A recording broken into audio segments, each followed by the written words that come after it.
Hello. तो कैसे हैं आप सब? Welcome back to my channel. तो बिना किसी देरी के आते हैं सीधा स्टोरी पे।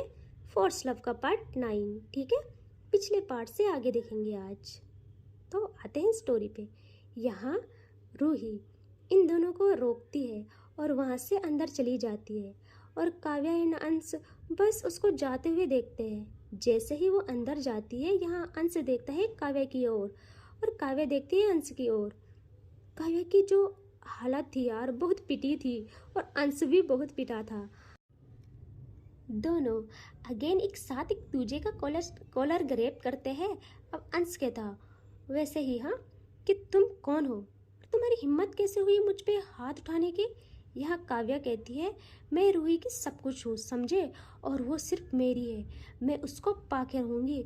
अगर दोबारा उसकी तरफ देखा भी तूने, तू नहीं जानता काव्या किस आग का नाम है। यहाँ अंश स्माइल करता है और कहता है, वो तुम्हारी है, वो सिर्फ मेरी है, मंगेतर है वो मेरी। आज ही हाँ की है उसने इस रिश्ते के लिए।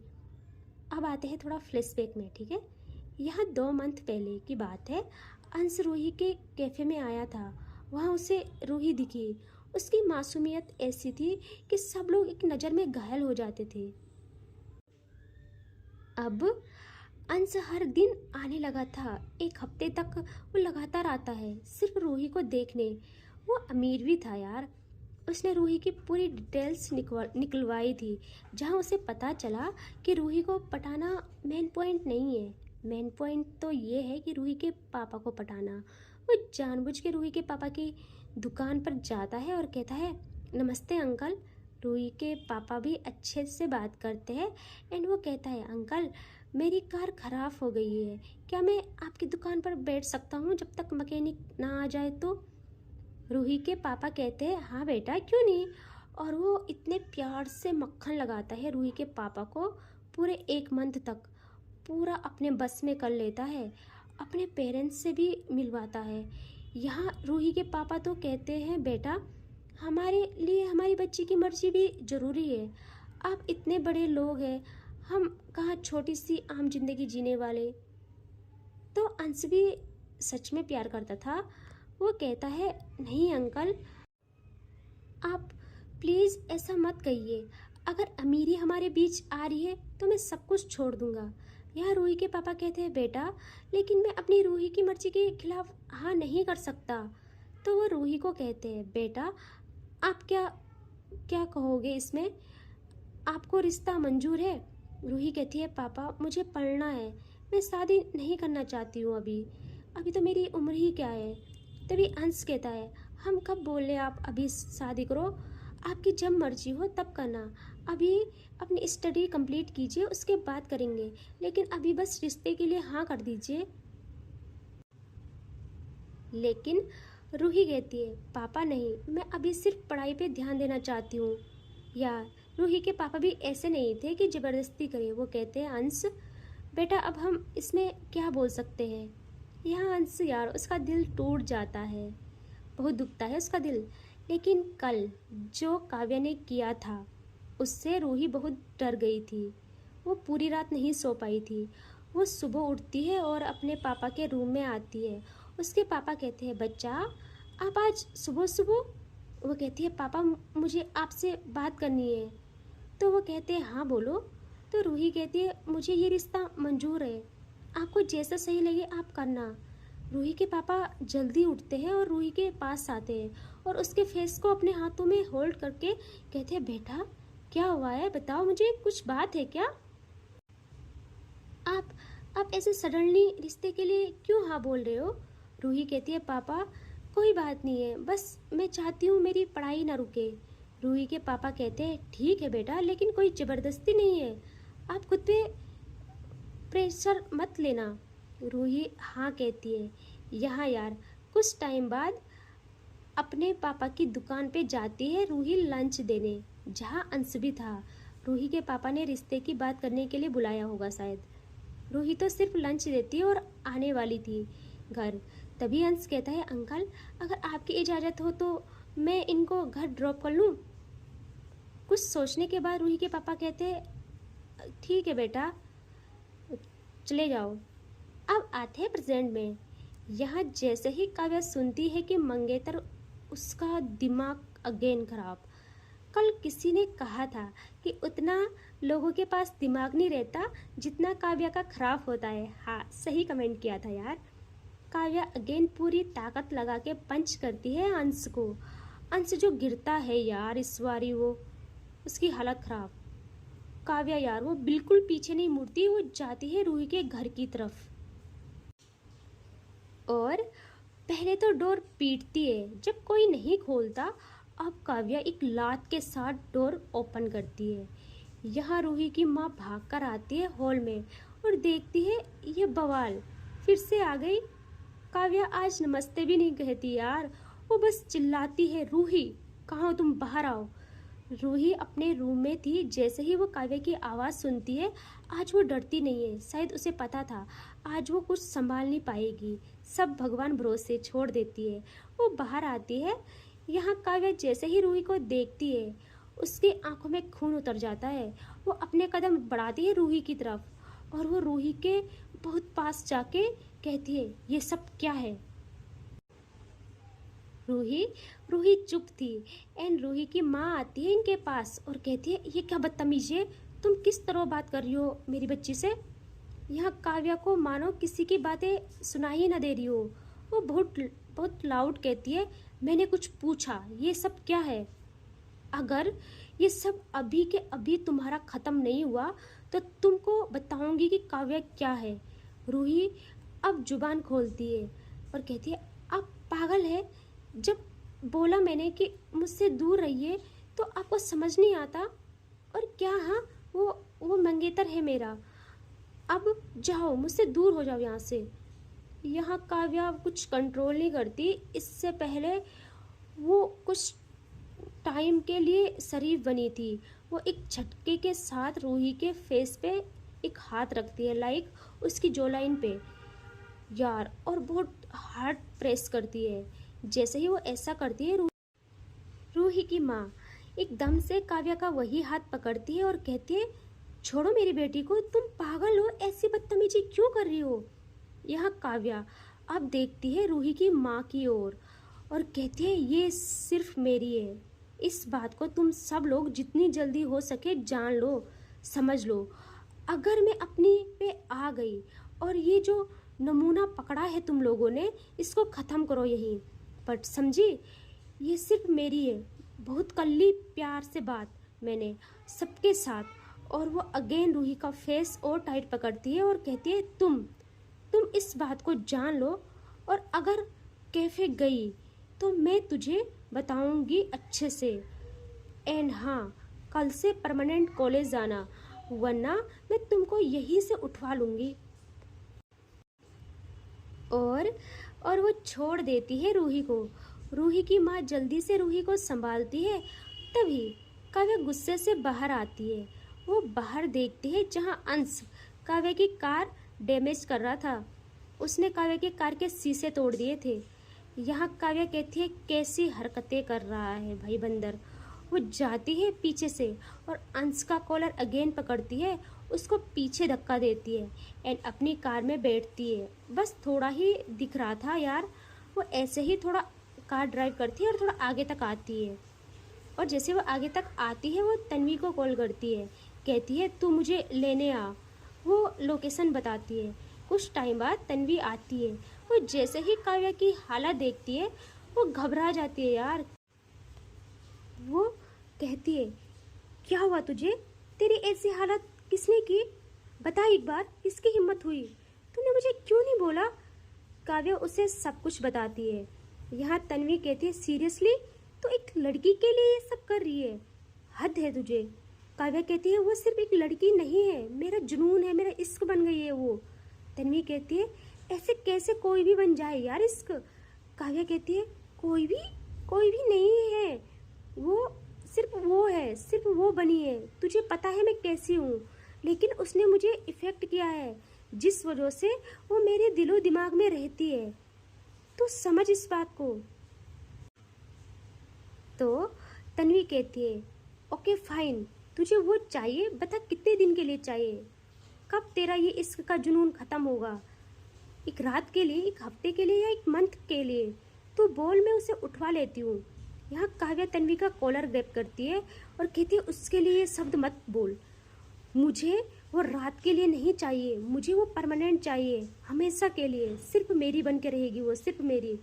तन्वी शॉक्ड कि पहली बार काव्या किसी लड़की के लिए ऐसा बोल लिए, ऐसी हालत कर रखी है खुद की।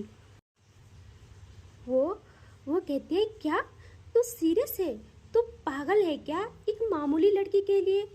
वो बस इतना ही कहती है। यहाँ काव्या बहुत तेज चिल्लाती है, मामूली लड़की नहीं है वो मामूली नहीं है। मेरा इश्क है, मेरा जुनून है, वो मेरे दिलो दिमाग में बैठ गई है, वो मेरे दिलो दिमाग में रहती है। मैं खुद इस फीलिंग को लेके परेशान हूँ, बट अब हो गया तो हो गया, मुझे वो चाहिए।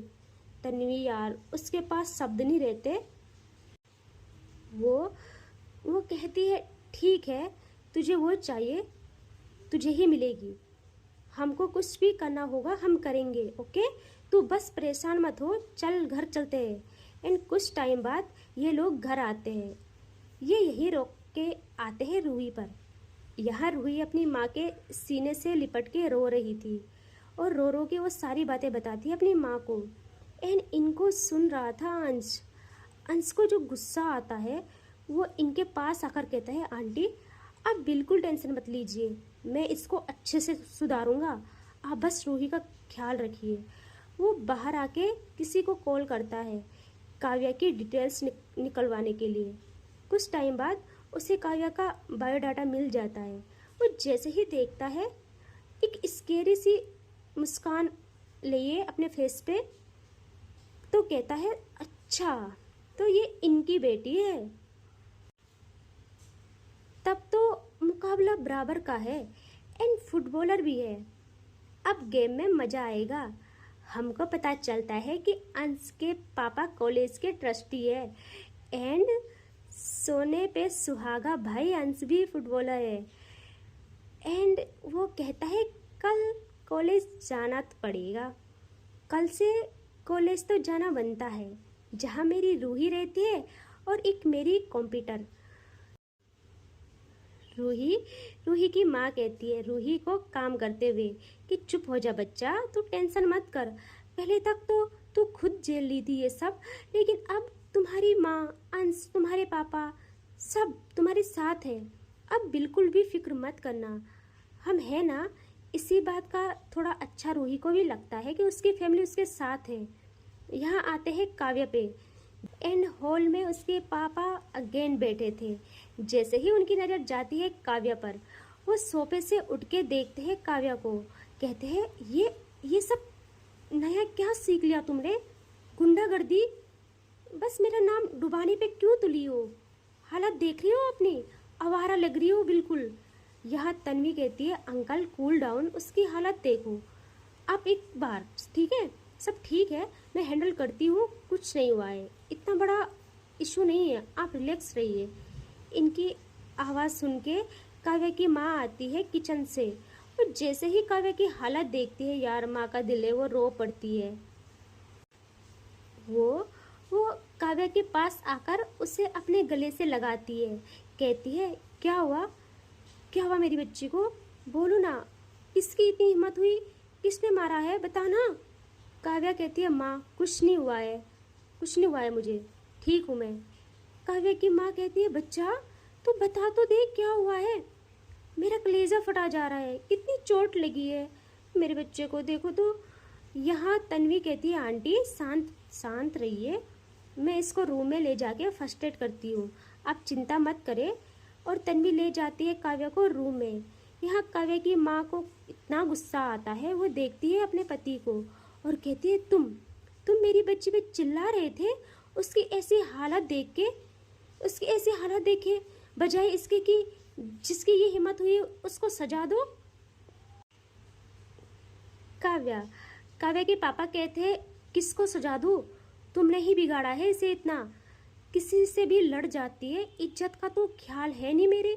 यहाँ काव्या की माँ कहती है, अगर तुमने पता नहीं लगाया कि किसने ये किया, फिर मैं तुमको बताती हूँ मेरी बच्ची को छूने की हिम्मत भी किसकी हुई है, मैं उस इंसान को छोड़ूंगी नहीं। काव्या के पापा कहते हैं बस कर ले यार, ठीक है, तुम जो कर रही थी वो करो, जाओ यहाँ से। यहाँ काव्या की माँ कहती है मुझे हल्के में मत लो, मैं सब कुछ बर्दाश्त कर सकती हूँ, अपनी बच्ची को परेशान नहीं। तुमको कुछ करना है तो करो, वरना मैं करने पे आई तो तुम जानते हो मुझे। और वो वहाँ से चली जाती है। काव्या के पापा भी लाइक कि यार मैं इन माँ बेटी का क्या करूँ, कोई मेरी बात नहीं सुनता। लेकिन दर्द उनको भी था यार, उनकी इकलौती बेटी पिट के जो आई थी। यहाँ यार रूम में तन्वी काव्या का फर्स्ट एड करती है।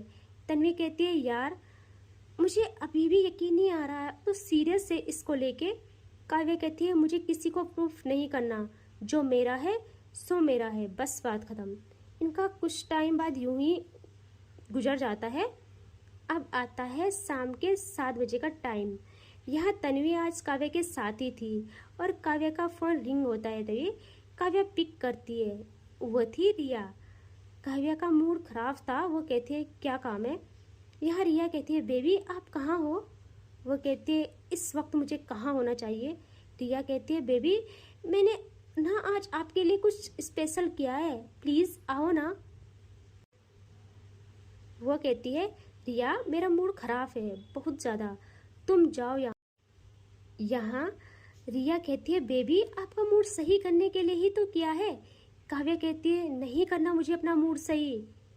यह रिया कहती है बेबी मैं आपके घर के बाहर हूँ, आप आ रहे हो या नहीं, मैंने इतनी मेहनत की है आपके लिए। काव्या कहती है यार तुमको जो करना है करो, और वो कॉल कट कर देती है। यह तन्वी कहती है रिया थी ना। काव्या कहती है हाँ। तन्वी कहती है उसका दिल नहीं टूटेगा तू ये सब कर रही है तो। वो कहती है पता क्या, रिया की नीड हूँ मैं, सिर्फ नीड, और वो मुझसे अपनी नीड्स पूरी करवाती है, और शायद मैं भी उससे सब दूंगी जो वो चाहती है। एन तन्वी चुप हो जाती है। अब कुछ टाइम बाद इनका डोर लॉक नहीं था, सिर्फ बंद था। वो ओपन होता है। यार दोनों एक साथ डोर की तरफ देखते हैं। काव्या की नज़र जैसे ही पड़ती है रिया पर, यार क्या लग रही थी वो, उसने साड़ी पहनी थी बहुत ज़्यादा प्यारी। एन रिया की नज़र भी जाती है काव्या पर। वो जल्दी से भागती है और काव्या के पास आगे उसके चेहरे को टच करते हुए कहती है बेबी ये सब कैसे हुआ, बताओ तो। यहाँ तन्वी उठती है और कहती है ठीक है हाँ मैं तो अब चलती हूँ। काव्या कहती है ठीक है बाय। एंड यहाँ काव्या रिया की तरफ देखती है और कहती है तुम यहाँ क्या कर रही हो। रिया कहती है बेबी पहले बताओ ये चोट कहाँ से लगी। काव्या कहती है तुमको कुछ पूछा मैंने, यहाँ क्या कर रही हो। रिया कहती है बेबी आपको इनोसेंट गर्ल पसंद है ना, जो कुर्ती पहने सिंपल लुक रखे। देखो मैंने आज साड़ी पहनी है पहली बार सिर्फ आपके लिए। यही तो था आपका सरप्राइज। काव्या अब देखती है रिया को अप टू डाउन, एंड रिया का हाथ पकड़ती है और अपनी लेप में बिठा देती है। कहती है हाँ लगता तुम अच्छी रही हो। और कहती है सुनो रिया। रिया कहती है हाँ बेबी बोलो। तो वो कहती है मेरे लिए कुछ फीलिंग्स मत रखना प्लीज़। आज पहली बार काव्या ने इमोशनल बात की थी रिया के साथ। रिया देखती है काव्या को और कहती है मैंने आपको कितनी बार बोला है, आपको जैसा मेरे साथ रहना है रहो, मैं हमेशा आपकी हूँ, आप चाहो न चाहो। काव्या कहती है ठीक है मैंने देख लिया, अब घर जाओ अपने। रिया यार उसे लगता है कि काव्या उससे दूर चली जाएगी। वो काव्या का फेस अपने हाथों में होल्ड करती है एंड खुद से किस करना स्टार्ट करती है। काव्या आज पहली बार किस में साथ नहीं दे रही थी, लेकिन एक इंसान सडनली खुद को नहीं बदल सकता यार। एंड वैसे भी ये वाली स्टोरी फोर्स पर है। यहाँ आपको जुनून प्यार नफरत दुख दर्द सब मिलेगा, ठीक है। तो आप बस स्टोरी सुनिए एंड ट्रस्ट मी बहुत आनंद आएगा आपको, ठीक है। एंड इससे आगे नेक्स्ट पार्ट में देखेंगे हम, ठीक है। Bye bye.